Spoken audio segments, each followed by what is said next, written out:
মানুষ মানুষকে ছেড়ে যায় শুধুমাত্র রিজিকের চিন্তা করে কিংবা নিরাপত্তার দুশ্চিন্তা থেকে, অথচ প্রকৃতির অন্যান্য সন্তানদের বেলায় সম্পূর্ণ ভিন্ন। দেখুন, এক জোড়া পাখি আমার পেছনে রস পান করছে। পাখিরা প্রতিদিন ভোর রাতে খালি পেটে বের হয়, তারপর দিন শেষে পেট ভরে বাসায় ফেরে। তাদের নিরাপত্তার চিন্তা নেই, নেই রিজিকের চিন্তা, কারণ তারা জানে স্রষ্টা তাদের জন্য ব্যবস্থা করে রেখেছে। অথচ আমরা সৃষ্টির সেরা জীব হয়েও স্রষ্টার প্রতি সেই বিশ্বাসটুকু রাখতে পারিনি। এক জোড়া শালিক, বিখ্যাত সেই ধারাবাহিক নাটকের কথা মনে আছে? এক জোড়া শালিক।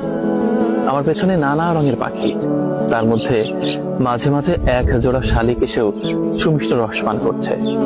কত মানুষ তার প্রিয়জনকে হারিয়েছে শুধুমাত্র নিরাপত্তার চিন্তা করে, শুধুমাত্র রিজিকের দুশ্চিন্তা থেকে কত কাছের মানুষ পর হয়েছে। প্রকৃতির অন্যান্য প্রাণীরা সম্পূর্ণ উল্টো, তারা সম্পূর্ণ আস্থা রেখেছে স্রষ্টার প্রতি, আমরা রাখতে পারিনি।